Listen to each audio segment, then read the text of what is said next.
Hey y'all, it's Zoe and welcome back to another video on my channel. So since I just got back from Houston to get my visa and do all of the Fulbright related visa things, I thought it would be fun to do a short little video giving my tips for making a successful Fulbright application, just because the application is currently open if you're interested, and I definitely would recommend at least starting to plan it during the summer. I am a procrastinator, so most of my essay writing didn't actually get done until I started school, but I would highly recommend getting it done, especially if you are planning to take any graduate exams, or maybe if your senior year is really packed with a lot of things. So I have a little list on my phone that I'm gonna read out to you, and I just want to emphasize this is very personalized to my own experience. It's also personalized to Taiwan, and it's also personalized to the English teaching assistant grant. So if you're planning to apply to a different country or a different grant, it might be a little different, but most of what I'm about to tell you is probably going to be the same. So the first thing I would advise you is to just go over the application checklist and timeline. Sorry, I think the sun just set, so my lighting is going away. Every country will have a different timeline. For example, I didn't find out if I got accepted until really late, and some people will find out a lot earlier, some people will find out a lot later.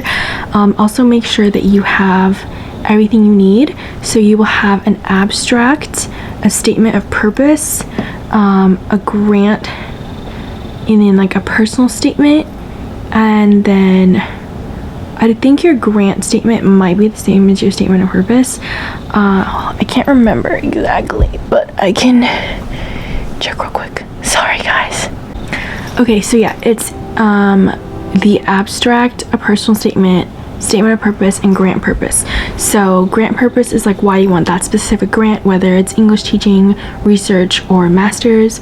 Personal statement, what does it mean to you? And a statement of purpose is why do you want to go, basically. And then an abstract is just kind of like an overall what is in your application. It's a little bit shorter, and of course everything is listed on their website, and they tell you exactly what you need to put in everything. And then you'll also need your resume, and you will need to upload your transcript, I believe. You want to make sure you are very specific in your application essays on country, grant, and your own personal connection. So be very specific on why you chose that specific country and grant. For me, I chose Taiwan. Well, one, because China's not offered, but I didn't really say that in my application. I just talked about my connection to my Chinese culture and how Taiwan has that connection for me, and the English teaching grant has to do with, you know, like working with children and being in that kind of like setting. You don't need teaching experience to do the English teaching grant. I think it's always preferred if you have some kind of background in like a leadership role. So maybe if you've done tutoring, or if you've worked in summer camps, but you don't have to have like a teaching certificate, a teaching degree. And if you don't have a teaching English as a second language degree, they will also help you with that as well, so it's not required. When you are making your applications, not only should they be specific and have kind of a personal motivation and personal passion, but you want to make sure it's kind of like it's very cohesive, and it almost tells a story of, this is why I want to go, this is how it's going to help me in my future. You know, there's a reason you're applying to this, so what is that reason? Why should you go? Why should they give you this grant? Start early. The earlier you start, the more time you have to make edits. The application deadline, I believe, is somewhere in October, and it's already July, so definitely start early and ask for help and guidance. If you are doing this as a college student, most likely your school will have some kind of an office that helps with Fulbright applications. Even if it's not an office, there's usually a designated staff. So like my college had a designated committee of professors and staff members who have done this process before, and they help read your application. They can help answer any questions. They can send you edits and suggestions for your essays. So definitely ask for help if you need it. When you're deciding what kind of a grant you want, take the time to explore the website. The Fulbright website is very detailed, has all the information you need on the countries available for each grant. So don't just go in to your Fulbright application like not knowing anything. If you are going to a country that you've never been before, or maybe you don't know the language, not all countries will have a language requirement, but some of them might. One of my friends is doing Spain, and that has a language requirement.